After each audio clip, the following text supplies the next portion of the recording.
Baik, Assalamualaikum warahmatullahi wabarakatuh. Perkenalkan, nama saya Patriawati dengan NIM 220404501007.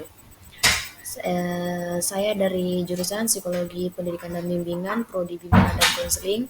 Baik, untuk pembahasan video kali ini saya buat untuk memenuhi ujian akhir semester mata kuliah Psikologi Konseling. Untuk materi yang akan saya bahas yaitu kredibilitas guru pembimbing.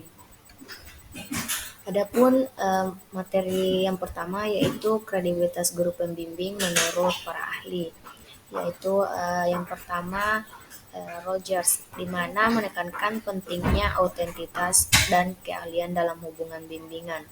Menurut Rogers, seorang pembimbing yang kredibel adalah yang mampu menunjukkan diri mereka yang sebenarnya tanpa kepura-puraan. Ini membantu membangun kepercayaan dan hubungan yang kuat antara pembimbing dan siswa. Sedangkan menurut ahli Gerald Corey menekankan bahwa kredibilitas seorang guru pembimbing berkaitan dengan kompetensi profesional mereka. Ini mencakup pengetahuan yang mendalam tentang teori konseling, keterampilan praktik yang baik, dan kemampuan untuk menerapkan teknik-teknik konseling secara efektif. Corey juga menekankan pentingnya etika profesional dalam menjaga kredibilitas. Kredibilitas dalam konteks profesional yaitu kredibilitas merujuk pada sejauh mana seseorang dianggap kompeten, jujur, dan dapat dipercaya dalam menjalankan tugas dan tanggung jawabnya.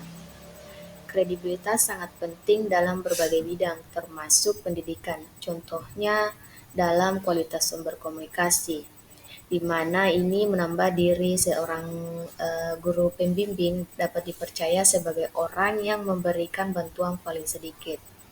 Adapun dua sumber utama yaitu yang pertama keahlian dan yang kedua sifat dapat dipercaya. Untuk penjelasan lebih lanjut dalam keahlian itu di mana sejauh mana seseorang ataupun guru pembimbing diterima sebagai sumber informasi, pengarah, atau penolong dalam penyelesaian masalah. Atau dengan kata lain, klien memberi penilaian bahwa guru pembimbing adalah orang yang mampu membantu menyelesaikan masalahnya, termasuk sebagai sumber informasi yang valid. Klien menilai guru pembimbing sebagai figur yang memiliki pengetahuan mendalam dan keahlian dalam bidang yang relevan, sehingga dapat memberikan arahan yang tepat dan solusi yang efektif. Kepercayaan klien ini diperkuat oleh pengalaman dan rekam jejak guru pembimbing dalam menangani kasus-kasus serupa dengan sukses. Klien juga merasa bahwa guru pembimbing dapat diandalkan dalam menjaga kerahasiaan dan menunjukkan ketulusan serta kesungguhan dalam memberikan bantuan. Pentingnya keahlian yang pertama yaitu efektivitas dan efisien, di mana di sini mampu menyelesaikan tugas dengan lebih cepat dan dengan hasil yang lebih baik dibandingkan dengan yang bukan ahli. Yang kedua yaitu pengambilan keputusan. Di sini ahli keputusan yang dibuat oleh seseorang yang sudah ahli cenderung lebih tepat dan didasarkan pada pemahaman yang mendalam. Kemudian yang ketiga yaitu inovasi. Ahli seringkali menjaga pelopor dalam mengembangkan metode atau teknologi baru. Kemudian yang terakhir pentingnya keahlian yaitu kepercayaan. Nah, di sini organisasi dan individu lebih cenderung mempercayai dan mengikuti nasihat dari seorang ahli. Adapun untuk penjelasan sifat dapat dipercaya yaitu di mana penilaian klien terhadap pembimbing yang berkaitan dengan watak, seperti kejujuran, ketulusan, kerahasiaan, kesopanan, keahlian, dan etika. Adanya sifat dapat dipercaya yang melekat pada konselor karena itu merupakan suatu ciri yang akan menambah kemantapan klien untuk terbuka menceritakan masalah. Adanya sifat dapat dipercaya yang melekat pada konselor merupakan ciri utama yang akan menambah kemantapan klien untuk terbuka menceritakan masalah mereka. Klien yang merasakan bahwa pembimbing yang mereka temukan adalah orang yang jujur, tulus, menjaga kerahasiaan, sopan, adil, ataupun etis akan merasakan lebih nyaman dan yakin untuk mengungkapkan masalah yang dihadapi.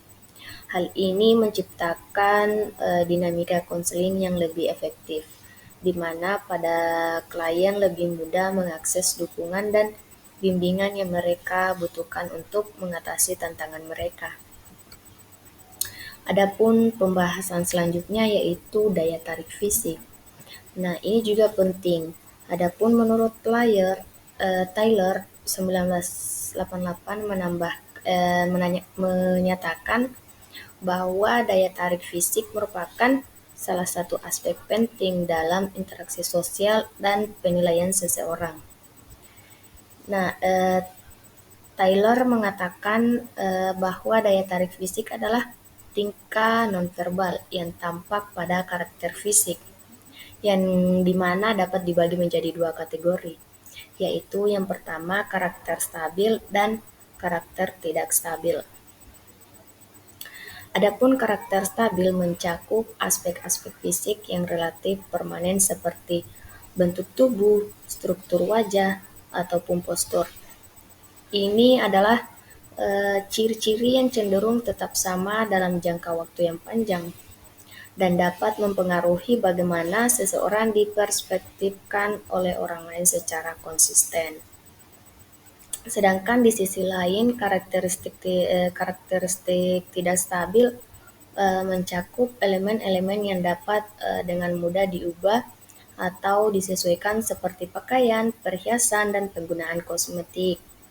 Aspek-aspek ini bersifat dinamis dan dapat diubah tergantung pada situasi atau konteks tertentu, memungkinkan individu untuk memodifikasi penampilan mereka guna mencapai kesan tertentu atau menyesuaikan diri dengan norma-norma sosial yang berlaku. Perbedaan antara karakteristik stabil dan tidak stabil dalam daya tarik fisik memberikan wawasan penting tentang bagaimana penampilan fisik mempengaruhi interaksi sosial dan perspektif orang lain. Karakteristik stabil meliputi aspek-aspek yang relatif tetapi dari penampilan seseorang, seperti fitur wajah yang alami, struktur tubuh, dan warna kulit. Sementara itu, karakter tidak stabil mencakup elemen-elemen yang dapat diubah dengan mudah, seperti pilihan pakaian, gaya rambut, dan penggunaan kosmetik. Penekanan pada karakteristik tidak stabil menunjukkan bahwa individu memiliki kemampuan untuk secara aktif mengelola dan memanipulasi penampilan mereka. Misal, seseorang dapat memilih pakaian yang lebih formal untuk wawancara, atau menggunakan riasan tertentu untuk acara sosial, dengan tujuan meninggalkan kesan tertentu pada orang lain. Kemampuan untuk mengubah penampilan ini memungkinkan individu untuk menyesuaikan diri dengan berbagai konteks sosial dan profesional, serta memenuhi tujuan-tujuan yang lebih spesifik yang ingin dicapai. Dengan memahami perbedaan ini, kita dapat melihat bagaimana aspek yang dapat diubah dari penampilan fisik, seperti pakaian dan kosmetik, digunakan sebagai alat yang efektif untuk berkomunikasi dan membangun identitas dalam interaksi sosial. Misalnya, seseorang dapat memilih gaya berpakaian tertentu untuk menunjukkan kepribadian atau status sosial mereka, atau menggunakan riasan untuk menonjolkan fitur wajah yang diinginkan dan menutupi ketidaksempurnaan. Ini juga menyoroti pentingnya fleksibilitas dan adaptasi dalam penampilan, yang memungkinkan seseorang untuk menghadapi berbagai situasi dengan percaya diri atau kesesuaian.